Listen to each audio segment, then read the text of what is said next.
The following review of Star Wars Jedi Survivor will be spoiler-free, and by that I mean I'll only be showing gameplay from the first 3 hours with the exception of things shown in trailers. And while my thoughts will be unrestricted, I won't be going into the usual detail to avoid spoiling the game for anyone interested, which you should be, because Star Wars Jedi Survivor is genuinely stellar from start to finish. I also need to mention for full transparency that a review copy of this game was provided to me by EA, but I'll be giving away a copy of the PS5 version in a few days when the game fully launches on my Twitter page. So my money is still on the line here. I had to ramble about being honest and as unbiased as possible here because I genuinely love this game and would consider it a solid contender for the Game of the Year. While we're on the topic of bias, I want to give you a brief background of my headspace going into this, the most important being that I heavily enjoyed Jedi Fallen Order despite not being a diehard fan of Star Wars. I've seen the movies and played some of the games, but I enjoyed Fallen Order for not just being a good Star Wars game, but a good game in general. Throughout my review of the game, which you can find in the description, I had stated that every facet of the game was good, but painfully close to being great or even perfect. This is important to note because Jedi Survivor takes everything that I both enjoyed and not enjoyed from Fallen Order and improves upon it on top of adding brand new spices to gameplay that keep things fresh for the entire runtime. Its story was well told and had some interesting characters, its scope felt like it lived up to the grandeur that a sequel like this calls for, while not stretching itself too thin, and its gameplay stayed enjoyable all the way into New Game Plus. If you enjoyed Jedi Fallen Order, then I can't recommend this game enough, but if you didn't like Fallen Order, specifically its fundamentals like its combat, difficulty, exploration, and Metroidvania-esque level design, then you can skip this one, as all these concepts return with varying degrees of improvements and expansions. The rest of this review will be split up into 3 sections, being presentation, gameplay, and story, so feel free to skip around using the chapters below. Finally, if you enjoyed these reviews, then I'd appreciate your support on Patreon or even a like on this video. Starting off with the presentation, I must say that I played this on the PlayStation 5, and more notably before the Day Zero patch. So the performance in some areas was admittedly rough, but I was assured by EA that these frame rate issues would be ironed out by release, so keep an eye on the pinned comment as I'll update it to reflect any changes with performance. Even with these hiccups, the frame rate was never unplayable, though some environments definitely did toe that line. Keep in mind, this is even in performance mode, and while I'm no frame rate snob, when on higher difficulties having to adapt to frame perfect parries while the frame rate itself jumps from 20 to 60 and then back to 20 is a new layer of unintended and unfun challenge. This plays into a major theme within Jedi Survivor, and something that specifically bothered me about Fallen Order, which is that if you're going to create punishing gameplay, it needs to be fair, and if a glitch causes death or frame rate causes a misinput, the frustration of dying is exacerbated by sometimes minute-long treks back to where you last died. Fortunately, glitches were uncommon for me and never resulted in death, and in fairness, I can count the amount of missed inputs on one hand, and when it matters, the game runs buttery smooth. Boss fights are where your skills will be tested most, so it was nice that even when the game runs like a droid in quicksand, the boss fights always went off without a hitch. Cutscenes do not get the same love as they often look like slideshows, and I can see why, because the graphics are excellent. Characters' faces are animated well, and the lighting in some of these shots really elevates it to the next level, but I don't believe it should be at the sacrifice of the frame rate, as it became distracting very often. Back to the positives though, the cutscenes here looked so good that I thought they were pre-rendered at first, but upon changing Cal's clothes, I realized that these are rendered in real time. Cal looks as good as here as he did before, though his hair is noticeably worse compared to Fallen Order, and they even fixed his goofy-ass running animation, and there are many references in the game to burning those god-awful ponchos. And those outfits of his, I'm not even sure he cleans them.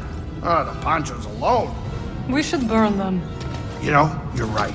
We should. Character designs in general here look good, if stark compared to their previous outings, and the different clothing articles for Cal offer threads that make him look like even more of a Giga Chad or a scruffy traditionalist Jedi. When in motion, everything looks the way it should, and you'll notice plenty of familiar animations for Cal. Not entirely reused, but familiar, as each animation is tweaked to be more expressive, allowing gameplay to be even flashier, and to show that Cal is becoming more fluid or perhaps more reckless, contrasted to Fallen Order where he almost looks stiff in comparison. But of course, in a Star Wars game, there are few things that matter more than the look, feel, and sound of those iconic lightsabers, and I would say that developer Respawn delivers once again. Lightsabers clash together with sparks, and parries carry the most satisfying sounds in the galaxy. Customizing your lightsaber is even more in-depth here, where we can choose specific paint, degradation, and the usual selection of colors are here too, with a few additions. The soundtrack here is as memorable as ever, and you'll often hear familiar themes along with the normal ambience that really pulls the environments together. Set environments are distinct from each other, though this is one area where I ask you take my word for it. We can see that the Earth-like floral and desert areas succeed in their beauty, but some of the later environments are downright gorgeous, making the boss fights that take place there even better, and in my eyes better than Fallen Order. Generally, the presentation aside from the frame rate is executed masterfully, and not only looks like a next-gen game, but feels like a proper continuation of what we saw in Fallen Order. Cal and the gang have changed a lot since the first game, and while the design of the villain is not as metal as the trailer might have you believe, it still does its job well enough. though nothing will top Second Sister's design, which is still my favorite Inquisitor design out there. Moving on to the gameplay, we see where this game truly shines, as not only is it fun in its own right, but as a sequel there is so much Jedi Survivor does to feel new and original while building off of the foundation set in Fallen Order. The first praise is that Fallen Order is the foundation. A pet peeve I always have with sequels is when a sequel makes some kind of excuse to nerf the player character and take away their abilities, just so they can get them back throughout the game for artificial progression. Think about when you lose your powers in Infamous 2 or when you lose some abilities in God of War Ragnarok. In Jedi Survivor, every ability that you had at the end of Jedi Fallen Order is available from the start here, and the game immediately begins building upon these abilities. Within the first 10 minutes, you get a grappling hook that can be used to pull you towards different anchor points, immediately adding spice to the movement, and there is further movement later on that allows for some engaging traversal that looks just as fun as it is to pull off. On the combat side of things, we see additions to our lightsaber abilities. Not only are there new attacks and skills to learn for the classic one-handed and double-sided lightsabers, but the dual wielding is now a fully fleshed out stance, as they call it, complete with its own ability tree and quirks to make them favorable over one another. There are 2 more styles that you unlock, which I won't mention, but they are all fun to use, even if they are not created equally. Certain stances excel in particular situations. Some are good for dealing with ranged opponents, others excel in crowd control, and the one-handed is a solid all-rounder. Conveniently, the two-handed stance is the best in my experience. It has a special ability where you can block mid-attack, which is insanely useful for an aggressive playstyle that favors speed over damage. I think the problem that arises with later editions is that the new styles are fun in an action sense, but on higher difficulties lose all utility because they are beaten out by simply better options. For example, without showing it, so again, take my word for it, one stance you get is very slow, but the trade-off is that it does more damage. When most enemies attack very quickly, it means you need to find the right opportunity to strike, and because in this stance you cannot cancel an attack animation to block, you are forced to commit. This was fine on normal difficulty where the game is more forgiving, but on higher difficulties this was a critical fault that caused me to stop using it almost entirely. This conflicted with the enemy design that would have super armor, meaning their attacks were not interrupted by strikes, but you are interrupted by damage. So a weapon that leaves you exposed for so long, regardless of the benefits, is just not viable in a difficulty where you die in just a few hits. This actually segues well into a shift in general design with Jedi Survivor, which is that the game moves away slightly from its unforgiving combat that nearly defined its predecessor. Yes, I know there were comparisons to Dark Souls and Sekiro, and considering that the meditation points and a parry system are still here, those comparisons won't stop. But there are a multitude of decisions made here that feel like they actively go against this tough but fair design philosophy. For one, the game is generally easier and enemies do less damage, even on harder difficulties. This isn't good or bad, and a perk can be added for extra lethality for you and attackers, but it marks a shift, and one that is needed because the maps here are not as interconnected as they once were. This is a product of the game's rumored open world, which, sorry to disappoint, isn't true. The environments function like the last game, with you having access to a few different planets, which is preferred as it allows the game to try different art styles and environmental directions, but there are 2 planets that serve as the exception. 2 planets, only one of which I'm showing, is larger than the normal planet, and with this comes less room for interconnected shortcuts. Shortcuts in a connected world is still here, but it can't take place everywhere, especially across vast green hills, which means that dying after traversing said hills will result in you traversing the same open area for potentially too long. I think this is why the game is easier on damage taken, but there is still challenge, as some of the late game enemies are genuinely tough as nails, and the hardest difficulty, Jedi Survivor, is still the ultimate challenge that will force you to make use of every single ability to survive. Back to the difficulty though, the frustration that comes from death is felt when you have to move through the same patrols to make it back to where you were, and you'll be dying most often in boss fights. The boss fights are more abundant, but there is a fundamental issue in the fights, which is cutscenes. Halfway through a fight, sometimes multiple times within a fight, there will be a cutscene that'll halt gameplay and force you to watch a cinematic, breaking the pacing, icing your nerves. And the worst part is that if you are continually retrying these fights, you'll have to let the cutscene initialize, hold circle to skip it, and then wait a second or two to get back in the zone. These mid-fight cutscenes were in Fallen Order, but would play once and any consecutive retry would leave them absent, so I don't know why that isn't a feature here. The graphics and animations are good enough here to make these lightsaber battles feel like it's ripped straight out of the movie, and it's not often a game can present this quality while also requiring skill to pull this off. Lightsaber duels are the epitome of this, so let me stay in that peak of gameplay, don't rip me out even if it's only for a few seconds. This may seem like a nitpick, and perhaps it is, but it is genuinely tough to find weaknesses in the gameplay here. It's that good. Back to the planets, you'll find that each is a series of rumors, which acts as this game's side quests. Most of them result in a new ability, health increase, or cosmetic, but the more prominent ones ended in great lore tidbits or stellar boss fights. Even if you aren't into side quests, I highly recommend that you talk to Cage as much as possible. She's probably my favorite side character, and her series of side quests are well worth your time, but that's all I'll say for now. know. I can't dive into enemy variety too much, but I can assure you that those who felt you didn't fight enough of the Empire and other lightsaber users in Fallen Order will be very happy here. Ultimately, the gameplay here is so well done because it has the perfect balance between deep mechanics and gameplay that requires skill, with fun moments that are almost all action. Improvements are made where needed, and new ideas like taming animals and companions occasionally showing up to help you in combat are fun, and they allow Cal to talk to someone other than BD for the whole game, who still keeps their golden retriever personality from the first game. The story this time around sees Cal continuing the fight against the Empire following the events of the last game, but it seems Merrin, Cere, and Grease have drifted away as they pursue their own goals. Grease is looking for a place to settle down, Merrin is on a journey to find herself in the galaxy, and Cere is helping the Resistance in a more covert way. But Cal feels a bit directionless, and like his exploits aren't making a dent in the Imperial's armor. This lack of purpose and fulfillment is exaggerated when we see where the others are, which is happy in their new adventures. Furthering this internal battle is the new Jedi Cal meets, named Dagan Gera, who after feeling ultimately betrayed by the Jedi Council, turned to the dark side, and knows of a planet inaccessible to the Empire called Tanalorr, but the key to getting there lies in Dagan's hands, and he isn't in the mood for negotiations. It isn't all mean mugs, as a few friendly faces show up too, like Grease, Merrin, and your new comrade Bode, who is consistently charming from the get-go.